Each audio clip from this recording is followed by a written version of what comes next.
Iran के नए supreme leader Mojtaba Khamenei, सर्वोच्च रिलीजियस लीडर अब आयतुल्लाह अली खमनेई के बाद उनके बेटे मुज्तबा खामनेई बनेंगे, इस बात का ऐलान हो गया। आज तड़के सुबह हो गया है, लेकिन फिर भी अमेरिका दरार की बात कर रहा है, इजराइल खाई पटने की बात कर रहा है, जंग के बीच ईरानी शासन में दरार की बात कर रहा है। खामनेई की मौत के बाद आखिर कौन युद्ध के फैसले ले रहा है, सवाल यह भी है। क्योंकि जो चाहे अमेरिका कह दे, जो चाहे इजराइल कह दे, ऐसा नहीं कि दुनिया वही मान लेगी। अमेरिका इजराइल के हमलों के बीच ईरान की सत्ता में हलचल बढ़ गई है। सुप्रीम लीडर अली खमनेई की मौत के बाद नेतृत्व को लेकर बड़ा सवाल खड़ा हो गया था, और इसी बीच ये अनाउंसमेंट हुआ कि आयतुल्लाह अली खमनेई के बेटे को सर्वोच्च लीडर बनाया जाएगा, और अब ईरान के सर्वोच्च रिलीजियस लीडर होंगे उनके बेटे मुज्तबा अली खमनेई। इस बीच राष्ट्रपति मसूद पेजेश्कियान के पड़ोसी देशों से बातचीत करने पर विवाद भी खड़ा हो गया था, जिससे सत्ता के भीतर मतभेद की बातें भी सामने आई थी। सिर्फ बातें सामने आई थी, कोई प्रूफ नहीं था इस बात को लेकर, और ये बातें भी जबरन फैलाई गई थी। अब सवाल यह है कि युद्ध के दौर में ईरान में असली फैसले कौन ले रहा है। अब हालांकि फैसले मुज्तबा अली खमनेई लेंगे, लेकिन पहले कौन ले रहा था? आज के अनाउंसमेंट के पहले सवाल इसलिए उठ रहे थे। अमेरिका और इजराइल के लगातार हमलों के बीच ईरान की सत्ता व्यवस्था गंभीर दबाव में जरूर है, लेकिन अटैक्स में कोई कमी नहीं है। इस बीच सुप्रीम लीडर अली खमनेई की मौत के बाद देश के नेतृत्व को लेकर बड़ा सवाल खड़ा हो गया था, जो सवाल अब खत्म हो गया है, जिसका जवाब अब अमेरिका को मिल भी गया होगा, या अमेरिका के साथ देने वालों को भी मिल गया होगा। खमनेई करीब 36 साल तक ईरान के सबसे ताकतवर नेता रहे, और उनके रहते सत्ता के भीतर किसी भी तरह का कोई मतभेद खुलकर सामने नहीं आया। उनके रहते किसी भी तरह की कोई परेशानी खुलकर सामने नहीं आई। एक सुर में सबने आयतुल्लाह अली खमनेई की बातों को सर आंखों पर रखा। लेकिन उनकी मौत के बाद सत्ता के अलग अलग ताकतों के बीच में खींचतान दिखाई देने लगी, जो दरअसल असल में थोड़ी बहुत है भी, बाकी तो हवा फैलाई जा रही है। और ऐसे में सवाल उठ रहा है कि युद्ध के इस दौर में ईरान में असली फैसले कौन ले रहा है। अमेरिका इजराइल की ओर से जंग शुरू किए जाने के बाद ईरान उन खाड़ी देशों को निशाने पर ले रहा है जिन्होंने अमेरिका को समर्थन दिया है। ईरान वहां मौजूद अमेरिकी सैन्य ठिकानों को निशाना बना रहा है। हालांकि इस दौरान कई मिसाइलों और ड्रोन रिहायशी और रणनीतिक इलाकों की ओर भी दागे जा रहे हैं। सऊदी अरब से लेकर यूनाइटेड अरब अमीरात, कतर, बहरीन, कुवैत और जॉर्डन समेत कई गल्फ कंट्रीज पर अटैक किए जा रहे हैं, और ये अटैक उन कंट्रीज पर नहीं, अमेरिका की मिलिट्री बेसिस पर हो रहे हैं। और इसी बीच ईरान के राष्ट्रपति मसूद पेजेश्कियान के एक बयान को लेकर सत्ता के भीतर दरार की चर्चाएं तेज हो गई थी। और ज्यादातर रिपोर्ट्स अगर आप देखेंगे तो दरार की चर्चाओं वाली रिपोर्ट्स वेस्टर्न मीडिया की रिपोर्ट्स होंगी। पेजेश्कियान ने हमलों को लेकर पड़ोसी देशों से माफी मांगी और कहा था कि उनकी सेना तब तक पड़ोसी देशों पर हमला नहीं करेगी जब तक उनकी जमीन से ईरान पर हमला नहीं होता। देखिए, ये कर्टसी कह लीजिए आप मसूद पेजेश्कियान की, उनका बड़प्पन कह लीजिए, कुछ भी कह लीजिए, लेकिन कम से कम खुलकर आकर सामने आकर जिम्मेदारी तो ले रहे हैं। जिम्मेदारी लेने के साथ साथ उन्होंने वार्निंग भी दे दी है कि अगर आपकी जमीन से किसी भी तरह का कोई अटैक ईरान पर हुआ तो पलटकर हम उसका बदला जरूर लेंगे, रिटेलिएट जरूर करेंगे। ईरान पर हमला नहीं होता तो उनके इस बयान के बाद ईरान की रेवोल्यूशनरी गार्ड कॉर्प्स यानी कि IRGC से लेकर कई धार्मिक नेता भी उनके विरोध में सामने आ गए। यानी कि मसूद पेजेश्कियान खुलकर ये कह रहे हैं कि हमें खुलकर इस बात की जिम्मेदारी ले रहे हैं कि हमने अटैक इसलिए किया क्योंकि आपकी जमीन से अटैक हुआ। साथ साथ वो जिम्मेदारी भी ले रहे हैं, आगाह भी कर रहे हैं, धमकी भी दे रहे हैं। अंदरूनी मतभेद का संकेत देते हुए धार्मिक नेता हामिद रसोई ने सोशल मीडिया पर राष्ट्रपति के बयान का विरोध किया। उन्होंने कहा कि आपका रुख अनप्रोफेशनल, कमजोर और नामंजूर था। कुछ लोग इसे अनप्रोफेशनल कह सकते हैं, लेकिन अगर देखा जाए, ह्यूमैनिटी के लिहाज से देखा जाए तो मसूद पेजेश्कियान ने बिल्कुल ठीक किया, कमजोर बिल्कुल भी नहीं था।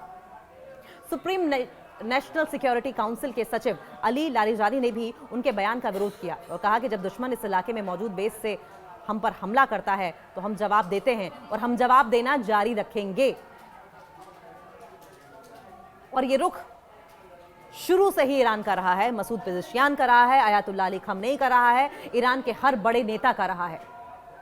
न्यायपालिका प्रमुख मोहसेनी एजेई ने भी कहा कि अगर कोई देश अमेरिका हमलों के लिए अपनी जमीन उपलब्ध कराता है तो उसके खिलाफ कार्रवाई जारी रह सकती है। इससे यह संकेत मिलता है युद्ध के समय अलग अलग संस्थाओं की राय में अंतर जरूर है, लेकिन एक बात की क्लैरिटी है कि अगर अटैक होगा किसी भी धरती से, किसी भी जमीन से, तो पलटकर अटैक जरूर किया जाएगा। बाद में राष्ट्रपति पेजेश्कियान को अपना रुख बदलना पड़ा और उन्होंने अपना माफी वाला बयान वापस ले लिया। और ऐसे में सवाल उठ रहा है कि खामनेई की मौत के बाद आखिर युद्ध से जुड़े फैसले कौन ले रहा है। ईरान में सत्ता का नया समीकरण क्या होगा? अली खमनेई की मौत के बाद ईरान के संविधान के मुताबिक एक 3 सदस्यीय अंतरिम नेतृत्व परिषद बनाई गई है, जिसने मुश्तबा अली खमनेई को अपना सर्वोच्च नेता चुन लिया है।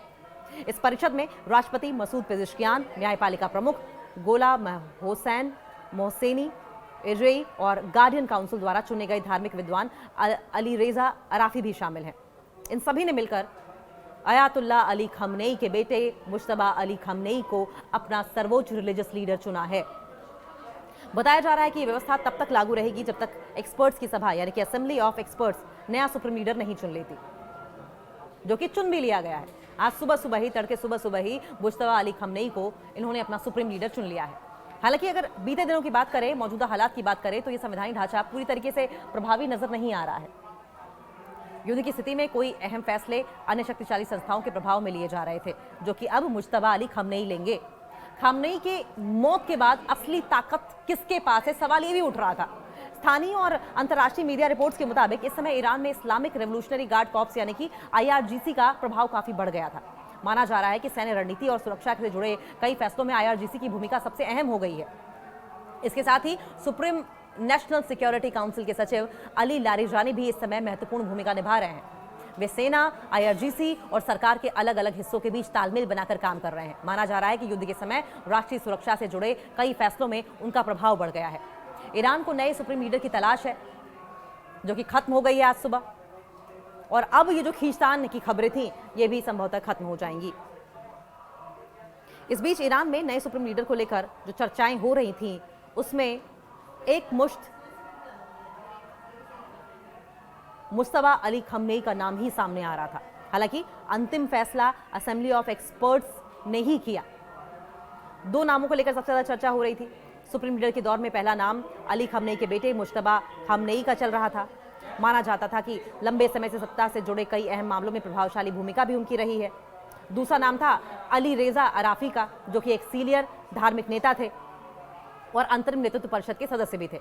लेकिन चुनाव अयातुल्ला अली खमनेई के बेटे का ही किया गया। मुश्तबा अली खमनेई, धार्मिक संस्थानों में उनका अच्छा खासा प्रभाव भी माना जाता है। कुछ एक्सपर्ट्स का मानना है कि जब तक युद्ध की स्थिति बनी रहती है तब तक नए सुप्रीम लीडर के चुनाव में देरी भी हो सकती है, ऐसा माना जा रहा था। लेकिन ईरान अब अपने फैसले बहुत जल्द ले रहा है। क्विक डिसीजंस और प्रॉम्प्ट एक्शंस में बिलीव कर रहा है, और इसकी वजह यह भी मानी जा रही है कि मौजूदा हालात में जो इंटरनेशनल प्रेशर है उसे हैंडल करने के लिए नया नेता चुना जाना बेहद जरूरी था। हालांकि कुछ लोग ऐसे भी थे जो मान रहे थे कि मौजूदा हालात में नया नेता बनते ही उसे अंतर्राष्ट्रीय दबाव और सुरक्षा चुनौतियों का सामना करना पड़ेगा। लेकिन वहीं एक धड़ा ये भी था जो मान रहा था कि इस इंटरनेशनल प्रेशर को हैंडल करने के लिए ही नया रिलीजियस लीडर तुरंत चुन लिया जाना चाहिए, जो कि अयातुल्ला अली खमनेई के बेटे मुश्तबा अली खमनेई को चुना गया। इसके अलावा इजराइल की ओर से ये चेतावनी भी दी गई कि जो भी नया नेता होगा वो भी निशाने पर हो सकता है। यानी कि क्या अयातुल्ला अली खमनेई के बाद मुश्तबा अली खमनेई को निशाने पर लिया जा सकता है? मसलन इस समय ईरान की सत्ता व्यवस्था एक बड़े बदलाव के दौर से गुजर रही है, और एक तरफ अंतरिम नेतृत्व परिषद और सरकार कूटनीतिक विकल्पों पर विचार कर रही है, वहीं दूसरी तरफ युद्ध की स्थिति के कारण सुरक्षा और सैन्य संस्थाओं की भूमिका और मजबूत होती दिखाई दे रही है। आने वाले समय में नया supreme leader Mushtaba Ali Khamenei को बना दिया गया है। इससे ईरान की राजनीतिक और उनकी रणनीति की दिशा काफी हद तक तय हो जाएगी।